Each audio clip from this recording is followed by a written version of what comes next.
Dear students, welcome once again to our YouTube channel Civil with Anil.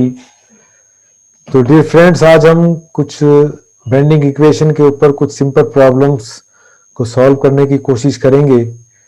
तो जैसे दोस्तों आपको पता है कि ये हमारी बेंडिंग इक्वेशन है, इसको यूलर्स थ्योरम भी बोलते हैं या इसको बेंडिंग इक्वेशन भी बोलते हैं। तो जो बेंडिंग इक्वेशन है इसको हमने कुछ एजम्पशंस मानकर इसको ड्राइव किया है, जैसे कि जो हमारी जो बीम है उस पर जब लोड लगता है उसके अंदर हमने सिर्फ उसको प्योर बेंडिंग माना है। मतलब ये कि उसके अंदर जो बेंडिंग की वजह से जो उसमें शियर स्ट्रेस भी पैदा होती है उसको हमने टोटली उसको इग्नोर किया है।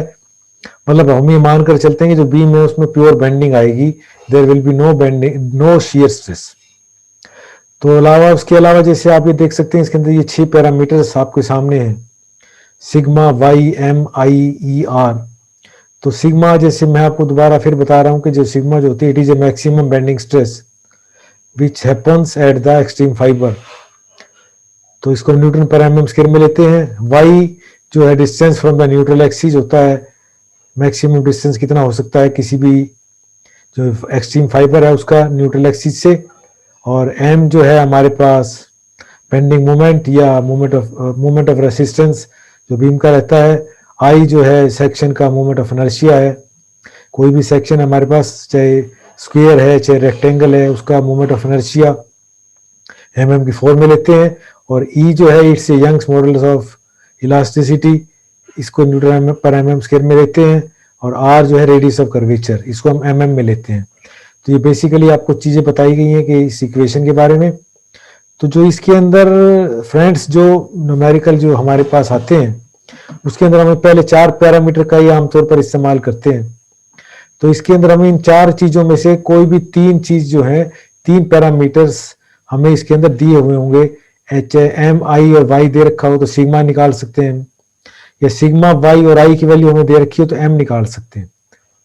तो इस तरीके से इस इक्वेशन की मदद से हम चौथे अननोन को हम कैलकुलेट करते हैं। तो बहुत ही सिंपल सी बात है, इसमें ऐसी कोई लंबी चौड़ी बात नहीं है, सिर्फ ये सिग्मा निकालना होता है या एम की वैल्यू हमें निकालनी होती है। तो हम चलते हैं पहले अपने पहले न्यूमेरिकल के ऊपर। जैसे हमें दे रखा है कि एक रेक्टेंगुलर बीम है, इसमें 200 mm डीप और 300 mm वाइड है, simply supported over span of 8 metre. 8 metre का स्पैन है हमारे पास, सिंपली सपोर्टेड बीम है। व्हाट यूडीएल द बीम पर मीटर द बीम में कह रही है किसके ऊपर कितना पर मीटर के ऊपर हम एक यूडीएल लगा सकते हैं। If the bending stress is not to exceed 120 newton per m square. तो मैक्सिमम परमिसिबल स्ट्रेस हमें दे रखी है 120 न्यूटन पर एम स्क्वायर, से ज्यादा नहीं होनी चाहिए। तो हमें बेंडिंग इसके अंदर यूडीएल की वैल्यू कैलकुलेट करनी है, डब्ल्यू कितना लगा सकते हैं।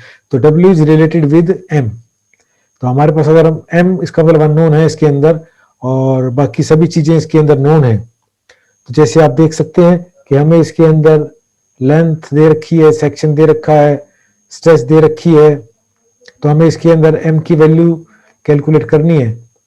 तो एम हमें पता है कि जो हमारे पास सिंपली सपोर्टेड बीम होता है तो उसके इसके अंदर जो मैक्सिमम बेंडिंग मोमेंट है that is equal to W L square by 8। तो यूडीएल लगा होता है डब्ल्यू, तो उसके अंदर जो मैक्सिमम बेंडिंग मोमेंट होता है सेंटर के ऊपर, it's value is W L square by 8। तो स्पैन हमें दे रखा है 8 मीटर, हमें डब्ल्यू निकालना है। तो इसके अंदर हमने इसके अंदर वैल्यू पुट कर the W L square by 8। तो 8 एल की जगह 8 रख दिया तो हमारे पास ये जो वैल्यू आ गई 8 डब्ल्यू इंटू, इसके अंदर वैसे देखिए 8 डब्ल्यू आएगा। तो लेकिन हम इसके अंदर जितने भी पैरामीटर्स हैं उन सभी को कोशिश करते हैं कि न्यूटन और एमएम में रखने की। तो इसलिए हमने इसको न्यूटन और एमएम में रख लिया। तो इसको हमने 10 की पावर 6 से मल्टीप्लाई कर दिया। तो अब ये जो हमारे पास जो बेंडिंग मोमेंट है now it is in newton MM. अब हमें निकालना है इसका मोमेंट ऑफ इनर्शिया। तो एक रेक्टेंगुलर सेक्शन के लिए हमें पता है कि जो मोमेंट ऑफ इनर्शिया होता है it is equal to W L square by 8। हमें पता है कि इसके अंदर जो बेंडिंग मोमेंट जो होता है ये तो निकाल लिया हमने, मोमेंट ऑफ इनर्शिया होता है बी डी क्यू बटे 12। तो बी हमें पता है, डी हमें पता है, इसके अंदर विड्थ ज्यादा है डेप्थ कम है, जिसमें ये ध्यान करने वाली बात है कि बीम की विड्थ 300 इंटू 200 दिया है। तो पहले विड्थ होती है फिर डेप्थ होती है। तो बी डी क्यूब बटे 12, बी डी क्यूब बटे 12 कर दिया, हमारे पास आई की वैल्यू आ गई। तो बाकी सभी चीजें हमें पता ही थी। ये हमारी बेंडिंग इक्वेशन है, M upon I is equal to sigma upon Y.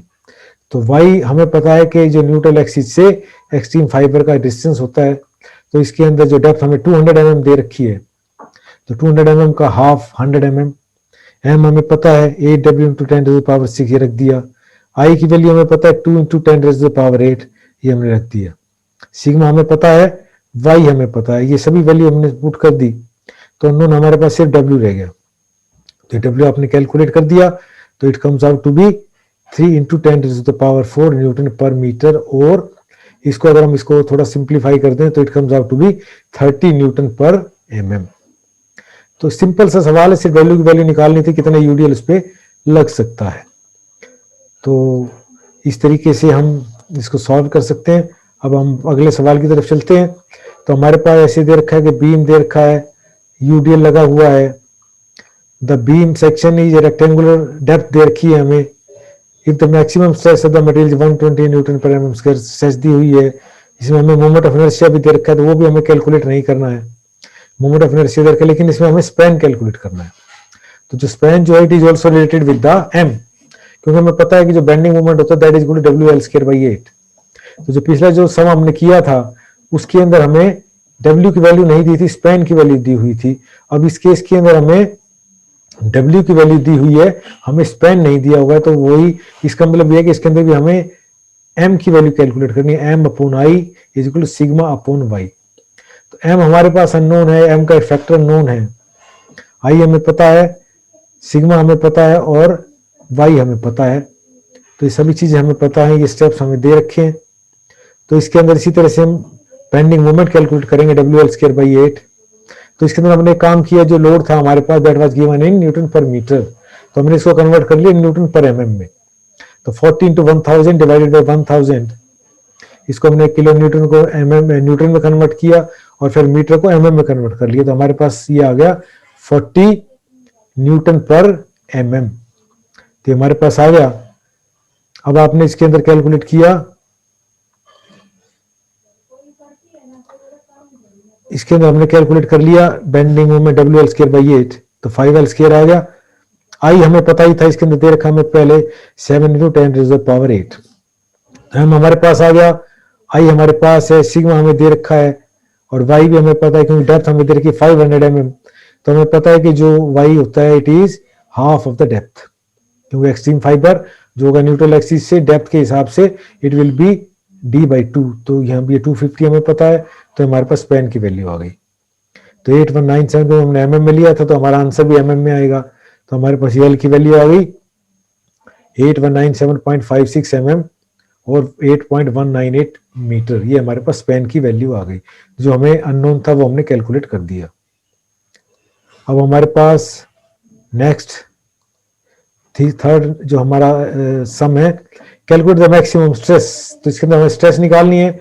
Induced in cast iron pipe of external diameter, एक पाइप दे रखा हमें कास्ट आयरन का, इसका की एक्सटर्नल और इंटरनल डायमीटर हमें दे रखा है, लेंथ हमें दे रखी है, and the pipe is supported at its and and carries A point load.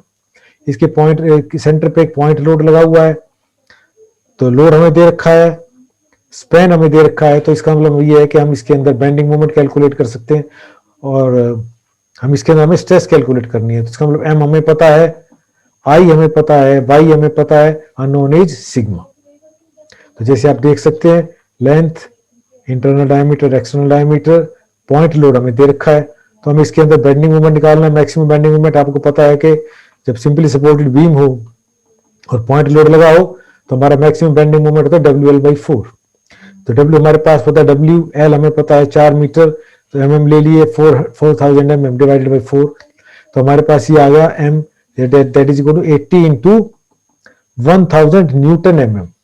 ये हमने न्यूटन mm में ले लिया बेंडिंग मोमेंट को। अब हमें मोमेंट ऑफ इनर्शिया निकालना है। तो आपको पता है कि जो सर्कुलर सेक्शन होता है उस केस में हमारे पास मोमेंट ऑफ इनर्शिया होता है π/64 इंटू d⁴, लेकिन ये हमारे पास होलो सेक्शन है, तो इसलिए इसके अंदर हमें इसके लिए इसमें ये करना पड़ेगा π/64 into d⁴ minus small d⁴। तो हमने इसके अंदर यही किया है। d कैपिटल हमें पता है 40 mm, small d internal diameter हमें पता है 20 mm। तो ये हमने आई की वैल्यू कैलकुलेट कर ली, ये हमारे पास आई की वैल्यू आ गई।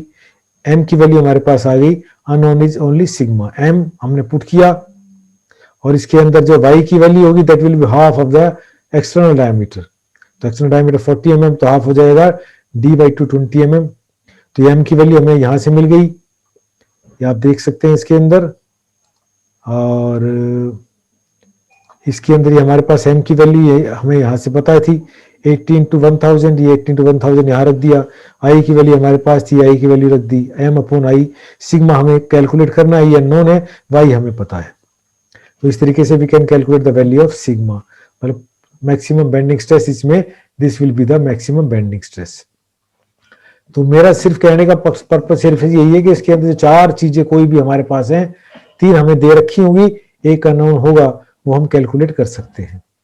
अब हमारे पास एक ये नेक्स्ट न्यूमेरिकल है, एक कैंटिलीवर बीम। अब कैंटिलीवर बीम दिया है 2 मीटर, स्पैन दे रखा है, fails when a load of 2 kilo Newton is applied at its free and. इसके ऊपर फ्री एंड के ऊपर 2 किलो न्यूटन का एक लोड लगा हुआ है, पॉइंट लोड।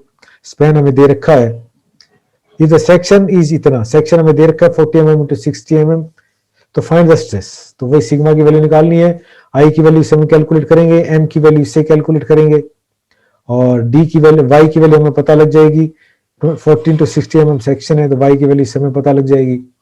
तो इस तरीके से we can calculate the stress. तो जैसे सारी चीजें आप देख सकते हैं इसके अंदर, तो सारी चीजें आपके सामने ही है इसके अंदर। तो जैसे आपने सबसे पहले इसके अंदर ये दे रखा है, स्पैन दे रखा है, लोड दे रखा है, load at the failure, section dimension दे रखी है। तो हमारा नेक्स्ट स्टेप है इसके अंदर मोमेंट ऑफ इनर्शिया कैलकुलेट करना। तो हमें पता है रेक्टेंगुलर सेक्शन का मोमेंट ऑफ इनर्शिया तो BD³/12। तो BD³/12, बी आपको दे रखा है 40, डी दे रखा है 60, BD³/12 ये आपने निकाल दिया, मोमेंट ऑफ इनर्शिया आ गया। अब बेंडिंग मोमेंट निकालना है, तो कैंटिलीवर के केस के अंदर जो अगर पॉइंट लोड लगा हो तो फ्री एंड फिक्स्ड एंड के ऊपर जो हमारा मैक्सिमम बेंडिंग मोमेंट होगा WL। तो W आपको पता है, L आपको पता है, तो आपको देखा 2 किलो न्यूटन, तो 2 किलो न्यूटन इंटू 2, तो किलो न्यूटन हमारे, तो हमारा जो बेंडिंग मोमेंट का जो यूनिट बन गई, it becomes in kilo newton metre, क्योंकि किलो न्यूटन है और ये मीटर है, तो इसकी यूनिट बन गई किलो न्यूटन मीटर। हम इसको ले लेंगे न्यूटन पर mm में, न्यूटन mm में लेना है इसको हमें। तो न्यूटन mm में लेने के लिए हम क्या करेंगे, किलो की जगह 10⁻³ और मीटर की जगह 10⁻³ गुणा कर देंगे, तो ये बन गए 4 × 10⁻6 न्यूटन mm। m हमारे पास आ गया, i हमारे पास रह गया, y की वैल्यू आपको पता ही है, d/2 40 mm × 60 mm। तो न्यूट्रल एक्सिस से एक्सट्रीम फाइबर का डिस्टेंस होगा 30 mm, तो 30 mm ले लिया, ये हमने इसके अंदर सभी वैल्यूज को पुट कर दिया, तो हमारे पास स्ट्रेस की वैल्यू आ गई। तो दोस्तों वही बहुत सिंपल सी बात है, सिंपल बेंडिंग इक्वेशन, तीन चीजें नोन है, एक अननोन है, और उसको हम इस्तेमाल करते हुए, वो इक्वेशन को इस्तेमाल करते हुए सिर्फ आपको इसके अंदर जो आपने पहले बेंडिंग, जो आपके जो हमारे जो चैप्टर पढ़े हुए हैं, bending moment and shear force diagram, तो उसके अंदर आपको मैक्सिमम बेंडिंग मोमेंट का पता होना चाहिए कि सिंपली सपोर्टेड केस में यूडीएल और पॉइंट लोड लगा हो तो मैक्सिमम बेंडिंग मोमेंट कितना होता है। इसी तरह से अगर कैंटिलीवर के केस के अंदर यूडीएल लगा हो या पॉइंट लोड लगा हो तो फिक्स एंड पे मैक्सिमम बेंडिंग मोमेंट कितना होता है। इसी तरह से हमें मोमेंट ऑफ इनर्शिया का जो चैप्टर था उसमें भी हमने पढ़ा है कि how we can calculate the moment of inertia, एक रेक्टेंगुलर सेक्शन, तो अबाउट इट्स CG, मतलब about its own axis, x axis और वाई एक्सिस, उसके अंदर मोमेंट ऑफ इनर्शिया कितना होता है, या सर्कुलर सेक्शन हो उसका मोमेंट ऑफ इनर्शिया कितना होता है। तो वो सभी चीजें उसके अंदर, इनके अंदर सिर्फ हमें वही इस्तेमाल करके हम इस तरीके से सम्स को सॉल्व कर सकते हैं। तो मुझे उम्मीद है कि आपको ये चैप्टर, ये न्यूमेरिकल्स अच्छे से समझ में आए होंगे। तो आई होप कि आप इसको ज़्यादा से ज़्यादा लाइक करेंगे, शेयर करेंगे, सब्सक्राइब करेंगे, और अपने मित्रों को ज़्यादा से ज़्यादा इसको शेयर करें, सब्सक्राइब करें। तो थैंक यू वेरी मच।